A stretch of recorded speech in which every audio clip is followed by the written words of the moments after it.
ప్రియమైన దేవుని బిడ్డలారా, ప్రభువుతో ప్రతిదినం అనే దేవుని మాటల్ని మరొకసారి మీ ముందుకు తీసుకురావడానికి దేవుడు ఇచ్చిన ఈ గొప్ప సమయాన్ని బట్టి దేవునికి ఎంతగానో నేను కృతజ్ఞతాస్తుతులు చెల్లించుచున్నాను. ప్రియమైన దేవుని బిడ్డలారా, మనకి జీవితంలో ప్రతి ఒక్కరికి కష్టాలనేవి ఉంటాయి, బాధలనేవి ఉంటాయి. ప్రతి జీవితంలో కూడా ఏది కూడా సంతృప్తిగా అనే మాట మనం పుట్టిన దగ్గర నుంచి చనిపోయే వరకు మనం అసలు వాడం ఆ మాట. ఎప్పుడు కూడా ఎవరి జీవితంలో అయినా, ఎంత ఉన్నవాడిని చూసుకోండి, లేనివాడిని చూసుకోండి, ఎవరైనా సరే అసంతృప్తిగానే జీవితాన్ని మనం చూస్తూ ఉంటాం. అలాంటి అసంతృప్తి జీవితంలో, అలాంటి కష్ట సమయంలో మనం ఎప్పుడు కూడా ఎవరో ఒకరి మీద ఆధారపడుతూ ఉంటాం. మన జీవితానికి ఎవరో ఒకరు సహాయం కావాలి అని అనుకుంటాం. అలాంటి అనుకున్న జీవితాల్లో ఒక తండ్రికి కొడుకు, తండ్రికి కూతురు, కొడుకుకి కొడుకు, తల్లికి కొడుకు, ఇలాంటి రిలేషన్స్ అన్న, తమ్ముడు, చెల్లి, బాబాయ్, పిన్ని, ఎవరో ఒకళ్ళ మీద, ఇంట్లో ప్రతి ఒక్కళ్ళ మీద కూడా మనం ఆధారపడి జీవిస్తాం. సో మన జీవితానికి ఏది కూడా సంతృప్తి అనే మాట మనం వాడలేని పరిస్థితిలో ఉన్నాం మనం. అంటే ఆల్మోస్ట్ మన జీవితాన్ని చెప్పుకుంటే, ప్రియమైన దేవుని బిడ్డలారా, మన జీవితం కూడా ఎప్పుడు కూడా తృప్తి అనేది ఉండదు. సో అలాంటి తృప్తి లేని మన సమయాల్లో మనమే ఇన్ని పరిస్థితుల్లో మనం ఇలా ఉన్నప్పుడు, ఇటువంటి రోజుల్లో, ఇలాంటి పాపపు సమాజంలో మనం ఉన్నప్పుడు, మనం ఇంకా దేనివలన సంతృప్తి పొందుతాం, దేనివల్ల మనం తృప్తి చెందుతాం, దేనివల్ల మనం హ్యాపీగా ఉంటాం, దేనివల్ల మన కుటుంబం హ్యాపీగా ఉంటుంది అనేది మనకి ఖచ్చితంగా ఈ రోజుల్లో ఖచ్చితంగా తెలియాలి. అలా తెలుసుకోలేకపోతే మన జీవితం ఎందుకు, ఏంటి అనేది వ్యర్థమవుతుంది. సో అలాంటి డేస్లో మనం ఉన్నాం, అలాంటి సిచ్యువేషన్స్లో మనం ఉన్నాం. ప్రతి ఒక్క కుటుంబానికి కూడా తృప్తి అనేది చాలా అవసరం. ఆ తృప్తిని మనం తీసుకోవాలి అంటే, మనం క్రీస్తు జీవితంలో అనే ఒక జీవితం మనం ఆయనలో మనం ఉన్నాం. ఆ జీవితంలో మనం ఉంటున్నప్పుడు క్రీస్తు జీవితానికి మనం సరైన అర్థంగా నిలవాలి, సరైన నిర్వచనంగా మనం నిలబడాలి. అప్పుడే మనకి జీవితానికి శారీరక సంబంధించిన విషయాలకి పక్కన పెట్టి మనం ఆత్మ ద్వారా సంతృప్తి పొందుతాం. అలాంటి సంతృప్తిని మనందరం పొందుతున్నామా నిజంగా దేవుడి సన్నిధిలో అని మనం ఎప్పటికప్పుడు చెక్ చేసుకోవాలి. నిజంగా నేను సంతృప్తిగా ఉన్నానా? ప్రభు పేరు మీద నేను నిజంగా ఆనందంగా ఉన్నానా? ప్రభువు నాతో ఉన్నాడా? ప్రభువు నాతో గడపడానికి సిద్ధపాటుగా కలిగి ఉన్నాడా? ప్రభువు నాతో సమయం ఇవ్వడానికి నాకు సిద్ధపాటుగా కలిగి ఉన్నాడా? ప్రభు రక్షణలో నేను ఉన్నానా? ఆయన మాటల్ని నేను అర్థం చేసుకుంటున్నానా? ఆయన మాటల్ని నేను కనీసం ఒక్కసారైనా చదువుతున్నానా? ఆయన పరిస్థితుల్ని మనం ఎప్పుడు కూడా పరిశుద్ధ లేఖనాల్లో పొందుపరచబడ్డాయి. ఆయన మాటల్ని పరిశుద్ధ లేఖనంలో మనకి ఈజీగా దొరికే పరిశుద్ధ వాక్యాలు మనకి పొందుపరచబడ్డాయి. అలాంటి వాక్యాల్ని మనం ఎప్పుడైనా చదువుతున్నామా? మనం జ్ఞానం చేసుకోవాలి, మనల్ని చెక్ చేసుకోవాలి. మనం జీవితాల్లో శారీరక సంబంధాలకే మనం ఎక్కువ ఇంపార్టెంట్ ఇస్తున్నాం.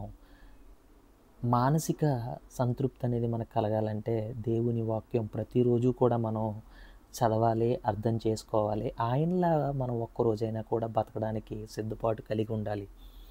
ప్రియమైన దేవుని బిడ్డలారా, ఒక్కసారి ఈ లెంట్ డేస్లో ఏదైతే ఈ శ్రమకాలం అంటున్నామో, ఈ కాలంలో మనం ఉంటున్నప్పుడు మనం బాగా గుర్తు చేసుకోవాల్సిన విషయం ఏంటి అంటే, అసలు ఈ లెంట్ డేస్ అనేది ఎందుకు, దీనివల్ల మనకు ఉపయోగం ఏంటి, దీనిలో చాలామంది ఉపవాస శ్రమ దినాలని, ఉపవాసం చేసి 40 రోజులు కూడా దేవుడికి దగ్గరగా ఉండడానికి చేసే ప్రతి ఒక్క ప్రయత్నాన్ని కూడా దేవుని బట్టి మిమ్మల్ని ఎంతగానో నేను కృతజ్ఞతాస్తుతులు చెల్లించుచున్నాను. ఎందుకంటే ఈ లెంట్ డేస్లో మనం చేసే ప్రతి ఒక్క పని కూడా దేవునికి మహిమకరంగా జరగాలి. అసలు మనం ఈ లెంట్ డేస్లో ఏంటి, మనం ఏం చేయాలి, మన కార్యాచరణ ఏంటి, మనం ఎలా ఉండాలి, ఈ లెంట్ డేస్ అసలు ఎవరు పెట్టారు, ఎందుకు పెట్టారు, దేనికోసం పెట్టారు అనేది మనం ఎప్పుడు కూడా గుర్తు చేసుకుంటూ ఉండాలి. సాధారణంగా మనం లెంట్ డేస్ ఎప్పుడైనా బైబిల్ ప్రకారం మనం చూస్తే బైబిల్లో చాలా విషయాల్లో అంటే ఈ 40 డేస్ అనే మాట మనం వింటూ ఉంటాం. జనరల్గా లెంట్ డేస్ అంటే భస్మ బుధవారం నుంచి ఈస్టర్ వరకు వచ్చే రోజుల్లో 46 రోజులు, ఆదివారాలు మినహాయిస్తే 40 డేస్ లెంట్ డేస్. అంటే ప్రతి ఆదివారం కూడా ఒక పవిత్ర దినంగా మనం చూసుకుంటే, సో ఇంకా ఎన్ని మిగిలి ఉన్నాయి, 40 రోజులు మిగిలి ఉన్నాయి. అందుకే లెంట్ డేస్, శ్రమకాలం. అలాగే భస్మ బుధవారం అంటే మనం జనరల్గా భస్మ బుధవారం అని చదువుకుంటాం, కానీ మనం ఎప్పుడు కూడా అది బుధవారం వస్తుంది కాబట్టి భస్మ బుధవారం అన్నాం. కానీ మనం అది భస్మ బుధవారం అని చదవకూడదు, భస్మ దినం అని చదవాలి. అంటే యాష్ అనమాట. పూర్వకాలంలో భస్మ దినం అని ఎందుకన్నారంటే ఆలివ్ నూనెలో ఆ బూడిద వేసి మనకి బొట్టు పెట్టేవారు, దాన్ని అంటే సిలువ వేసేవారు. సో ఆ సిలువ ఆ గుర్తుగా వాళ్ళకి ఆ రోజు ప్రతి ఒక్కళ్ళు చర్చిలోకి వచ్చే ప్రతి ఒక్క పర్సన్కి కూడా అది సిలువ వేసేవారు. సో అందుకు దాన్ని భస్మ, అది ఎప్పుడూ కూడా ప్రతి సంవత్సరం బుధవారమే వస్తుంది, అందుకే దాన్ని భస్మ బుధవారం అన్నాం. కానీ మనం ఇప్పుడు కూడా జ్ఞాపకం చేసుకోవాల్సింది భస్మ దినం, అంటే ఆ డేని గుర్తు చేసుకోవాలి మనం. అలాగా జరిగిన 40 రోజులు ఏదైతే ఉందో ఈ లెంట్ డేస్లో మనకి బైబిల్లో కూడా చాలా విషయాల్లో కూడా మనకి రెఫరెన్సెస్ అన్నీ మనకి దేవుడు వాక్యం ద్వారా మనకి సెలవిచ్చాడు ఆల్రెడీ. అవి ఏంటి అంటే, మనం ఈ 40 రోజులు ఎన్నిసార్లు మనకు వచ్చింది అంటే, మనం బైబిల్ని ఒకసారి చూస్తే మోషే దేవుడు పర్వతం పైన ఆ వేచి ఉన్న కాలం ఏదైతే ఉందో, అయితే ఆ ఆజ్ఞలు మనకిచ్చిన ఆజ్ఞల్లో స్వీకరించే ముందు మోషే కనిపెట్టిన కాలం, అందుకే 40 రోజులు అనేవి చాలా ఇంపార్టెంట్. అలాగే ఏలియా దేవుడు ప్రత్యక్షతను మనం పొందడానికి చేసిన 40 దినాల ప్రయాణ కాలాన్ని, అది 1 రాజులు 19:8-12 అధ్యాయం వరకు అవి ఉంటాయి. అలాగే అన్నిటికి మించి మన ప్రభువైన యేసుక్రీస్తు తన పరిచర్య ఎప్పుడైతే ప్రారంభానికి ముందు, తన వెళ్ళే ముందు ఆ సిద్ధపాటుగా ఉండడానికి అరణ్యంలో ప్రభు అయిన యేసు ప్రభు వారు గడిపిన 40 దినాల ఉపవాస కాలం. ఈ మాటను మనం మత్తయి సువార్త 4వ అధ్యాయం 2వ వచనంలో చూస్తాం, లూకా సువార్త 4వ అధ్యాయం 1వ వచనంలో చూస్తాం. ఈ లెంట్ డేస్ అనేది మనం ఎవరో ఒకళ్ళు స్టార్ట్ చేశారు. అయితే ఎలా పెట్టారు, దేనికి పెట్టారు, ఎందుకు అనేది మనం కన్సిడర్ చేసుకుంటే,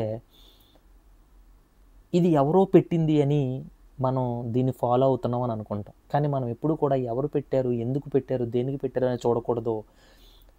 మనము కనుక బైబిల్ అధ్యయనం, మనం కనుక జ్ఞానాన్ని దేవుడు మనకిచ్చాడు కాబట్టి ఆ జ్ఞానం ద్వారా మనం చూడగలిగితే, యేసుప్రభు వారు చేశారు, నేను చెయ్యాలి. ఎప్పుడు గుర్తుపెట్టుకోండి ప్రియమైన దేవుడు బిడ్డలారా, మనం ఆయన ఏది చేస్తే అది మనం చెయ్యాలి. ఈ మాట చాలా ప్రతి ఒక్క క్రైస్తవ జీవితంలో గడిపే ప్రతి ఒక్క బిడ్డ కూడా జ్ఞాపకం చేసుకోవాలి. యేసుక్రీస్తు ప్రభువారు ఏదైతే చేశారో అలాంటి పనులు మనం కూడా చేయాలి. అలాంటి పనుల్లో మనం కూడా దేవుని వాక్యం ద్వారా నేర్చుకుని మనం దానిని ఆ జీవితాన్ని గడపాలి. అలాంటి శ్రమ దినాల్లో మనం ఆయన చేశారు, ఏం చేశారు, ఉపవాస కాలం 40 రోజులు అరణ్యంలో చేశారు. ఎందుకు? తన ప్రారంభానికి పరిచర్య చేయడానికి ముందు, తన ప్రారంభానికి ముందు సిద్ధపాటుగా ఉండడానికి. అంటే ఏదైతే ఆ ఉపవాసం ద్వారా తండ్రిని అడిగారో అది సిద్ధపాటుగా ఆయన ఇన్స్టంట్గా తీసుకోలేదు. 40 రోజులు నేను ఏదైతే చేయబోతున్నానో అనే కార్యానికి ఆయన ముందుగా ప్రార్థన చేశారు. ఆ ప్రార్థన 40 రోజులు చేశారు. అంటే 40 రోజులకి ఆయనకు ఒక సమాధానం దొరికింది. దాని తర్వాతే ఆయన పరిచర్య స్టార్ట్ చేశారు. సో, అలా మనం కూడా ప్రతి ఒక్క కార్యానికి బైబిల్‌లో ఉన్న ప్రతి ఒక్క మాటకి కూడా అది మనకు అనుగుణంగా, మన జీవితాలకి ఏ విధంగా అది ఉపయోగపడుతదో, మనం అలాంటి జీవితాల్ని ఎంచుకోవాలి. ప్రియమైన దేవుని బిడ్డలారా, లెంట్ డేస్‌లో మనం చేసే ఈ 40 రోజులు ఏదైతే ప్రయాణం ఉందో, ఆ ప్రయాణంలో ఒక్కొక్క విషయం, రోజుకి ఒక్కొక్క విషయాన్ని మనలో ఏదైతే మార్పు కోరుకోవాలని మనం అనుకుంటున్నామో, అలాగే మనలో ఏది మార్పు రావాలని ఎదుటి వ్యక్తి మనల్ని కోరుకుంటున్నాడో, అలాంటి వ్యక్తుల కోసం, అలాంటి పరిస్థితుల కోసం, మనం వాళ్ళ కోసం ఈ 40 రోజుల్లో మనం గనక మనల్ని మార్చుకోగలిగితే, దేవుడికి మనం ఇచ్చిన గొప్ప ధన్యత ఏదైనా ఉంది అంటే మన మార్పు. మన మార్పు ద్వారా ఆయనలో మనం రక్షణ పొందడానికి, మన మార్పు ద్వారా ఆయనలా మన జీవితం గడపడానికి, మన మార్పు ద్వారా ఆయనలో దేవుని రాజ్యంలో మనం నిత్య జీవం పొందడానికి, మన మార్పు ద్వారా ఆయనతో పాటు మనం నడవడానికి, మన మార్పు ద్వారా ఆయనతో దేవునితో పాటు మనం నడిచి తీర్పు తీర్చే విధంగా మనం బతకగలగాలి. ప్రియమైన దేవుని బిడ్డలారా, లెంట్ డేస్ శ్రమకాలం అనేది ఎవరో స్టార్ట్ చేశారు, ఎవరో ఎండ్ చేశారు అనేది ఎప్పుడూ ఆలోచించొద్దు. బైబిల్ వాక్యం ప్రకారం మనకది దేవుడు చేశాడు, నేను చెయ్యాలి. మోషే ఆజ్ఞాపించారు, నేను చెయ్యాలి. మోషే కనిపెట్టారు, నేను ధర్మశాస్త్ర ప్రకారం నేను నడుచుకోవాలి. ఏలియా దేవుడి ప్రత్యక్ష కోసం పొందడానికి 40 రోజులు ప్రయాణకాలం చేసింది, నేను చెయ్యాలి. ఏ మాట కూడా, ప్రతి మాటని కూడా మనం ఆయన చెప్పిన ఆజ్ఞల దగ్గర నుంచి, ఆయన చెప్పిన మాటల ద్వారా ప్రతి మాటని కూడా మనం గనక మనలాగా మనం మనలాగా ఉండకుండా దేవునిలా మనం ఉండడానికి ఏదైతే ఈ ఉద్దేశం ఉందో, ఈ 40 దినములు ఏదైతే ఉందో ఉపవాసంతో ఉన్నామో, మనకు ఒక నిష్టగా మనం దాన్ని చెయ్యాలి. ఆ నిష్ట ఏంటి అంటే, మనం చాలామంది మనలో ఒక్కొక్క మైనస్ ఉంటుంది.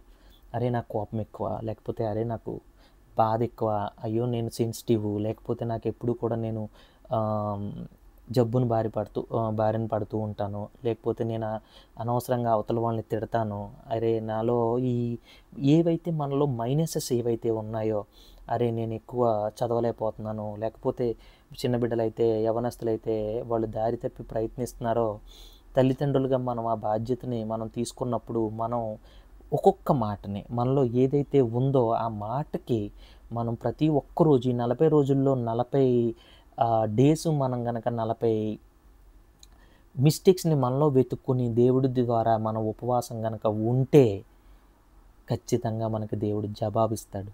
ఆ 40 రోజులు మీరు ఏ మాట అయితే అనుకున్నారో ఆ మాట ద్వారా మనం గనక బ్రతకగలిగితే, ఆ మాటతో మనం జీవించగలిగితే దేవుడు ఖచ్చితంగా మనకి దేవుని రాజ్యంలో నిత్య జీవం ఇస్తాడండి.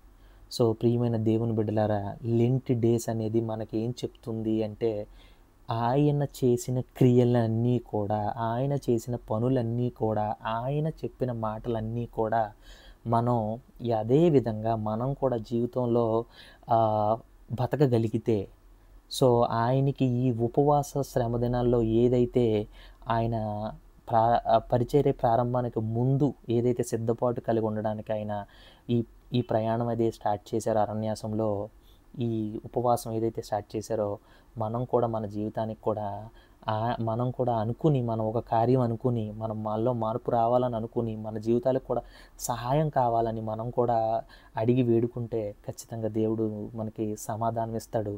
ప్రియమైన దేవుని బిడ్డలారా, ప్రతి ఒక్క మాటని కూడా మీరు అర్థం చేసుకోండి. దేవుని వాక్యం ద్వారా మీరు జీవించగలిగండి.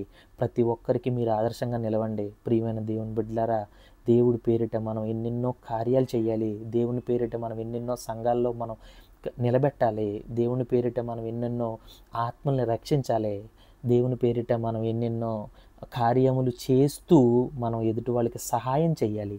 ప్రతి ఒక్క మాటని కూడా మీరు జ్ఞాపకం చేసుకునే విధంగా, ప్రతి ఒక్క మాటని కూడా మీ కుటుంబానికి, అలాగే మీ పిల్లలకి ప్రతి ఒక్క మాటని లెంట్ డేస్లో ఫాలో అవుతూ ఆయనని మనల్ని ప్రతిరోజు గుర్తు చేసుకుంటూ ప్రార్థనలో కనుక మనం ఉండగలిగితే ఖచ్చితంగా ఆయన మనకి జవాబిస్తాడు. సో ప్రియమైన దేవుని బిడ్డలారా, ఈ ఒక్క మాటని లెంట్ డేస్లో మనం గనక ప్రతి మాటని కూడా జ్ఞాపకం చేసుకొని, ప్రతి మాటని కూడా మనం చెప్తూ, మనం ఆశీర్వాదకరంగా మనం బతకగలిగితే ఆయన ఇచ్చిన మనకు గొప్ప వరం ఏంటి అంటే నిత్య జీవం. సో ఈ కొద్ది మాటలది ప్రభుతో ప్రతిదినం అనే మాటలు ఈ లెంట్ డేస్ అనే మాటల్ని ప్రభు దీవించి ఆశీర్వదించును గాక. చిన్న ప్రేయర్ చేసుకుందాం. పరిశుద్ధుడా, పరలోకమందున్న మా తండ్రి, నీ ఘనమైన నామానికి వాళ్ళది వందనాలు, స్తోత్రాలు ప్రభు. ఇదిగో ప్రభు, మరొక్కసారి ఈ మాటల్ని జ్ఞాపకం చేసుకోవడానికి ప్రభు మాకు ఇచ్చిన గొప్ప సమయాన్ని బట్టి ప్రభు నీకు వందనాలు చెల్లించుకుంటున్నాను ప్రభు. అదిగో ప్రభు, నీ శ్రమల కాలమే మేము సంతృప్తి చెందడానికి మాకు ఇచ్చిన, అవును ప్రభువ, ఉపవాస కార్యాలన్నీ కూడా ప్రభువ, ఏ బిడ్డ అయితే ఉపవాసం ద్వారా ప్రభువ నిన్ను ప్రార్థించడానికి, నిన్ను స్తుతించడానికి ప్రభువ, నిన్ను గణపరచడానికి సిద్ధపాటు కలిగి ఉన్నాడో ప్రభువ, ప్రతి ఒక్క బిడ్డని మీరు జ్ఞాపకం చేసుకోండి ప్రభువ. మేమెంతో శ్రమల కాలంలో ఉన్నాం తండ్రి. ప్రతి శ్రమ కాలంలో మిమ్మల్ని గుర్తు చేసుకోవడానికి మా జీవితాన్ని మేము సంతృప్తి పడలేక ప్రభువ, అసంతృప్తితో ఉన్నందుకు ప్రభువ, మాకు మీరు ప్రార్థనా శక్తిని మాకు ఇచ్చి ప్రభువా, ఈ లెంట్ డేస్లో శ్రమల కాలంలో ప్రభువా ప్రతి ఒక్కరికి కూడా ప్రభువా ప్రార్థనా శక్తి ఇచ్చి ప్రభువా ఆ బిడ్డ ఎదుగుదలలో ప్రభువా వాక్యం ద్వారా బతకడానికి ప్రభువా, అలాగే ప్రతి ఒక్క కుటుంబానికి కూడా ప్రభువా మెండైన సహాయం దయచేయండి ప్రభువా. అలాగే ప్రభువా ఉపవాస దినాల్లో ఉన్నంతసేపు కూడా ప్రభువా వాళ్ళకి ఏ కష్టాన్ని కూడా ప్రభువా, వాళ్ళకున్న కష్టాలన్నింటినీ కూడా ప్రభువా నీలో మీరు చేసిన కార్యాలన్నీ, గొప్ప కార్యాలన్నీ కూడా ప్రభువా మేము కూడా ప్రభువా అటు విధంగా మేము కూడా చెయ్యాలని ప్రభువా, మాకు కూడా ప్రార్థన శక్తి ఇవ్వాలని ప్రభువా, మేము కూడా ఎన్నెన్నో కార్యాలు ప్రభువా నీ దేవుడి పేరుతో మేము ఎన్నెన్నో, నీ పేరు మీద మేము ఎన్నెన్నో కార్యాలు చేయాలి ప్రభువా. అలాంటి కార్యాలన్నింటికి కూడా మాకు తోడుగా ఉండండి ప్రభువా, సహాయం చేయండి ప్రభువా. అలాగే ఈ ఒక్క మాటని ప్రభువా, ప్రతి ఒక్క మాటని కూడా ప్రభువా మేము జ్ఞాపకం చేసుకునే విధంగా జ్ఞానాన్ని ఇవ్వండి ప్రభువా. అలాగే వాక్యంలో నడవడానికి మాకు దయచేసి సహాయం చేయండి ప్రభువా. అలాగే ప్రభువా మెట్టుకి ఉన్న ప్రతి ఒక్క బిడ్డని మీరు జ్ఞాపకం చేసుకోండి ప్రభువా. ఇదిగో ప్రభు ఈరోజు ఈ కొద్ది మాటలనే ప్రభువా మీరు జ్ఞాపకం చేసుకుని మాకు ప్రార్థనా శక్తి ఇస్తారని ప్రభువా తండ్రి కుమారా యేసు పరిశుద్ధ నామములో అడిగి వేడుకుంటున్నాం తండ్రి, ఆమేన్.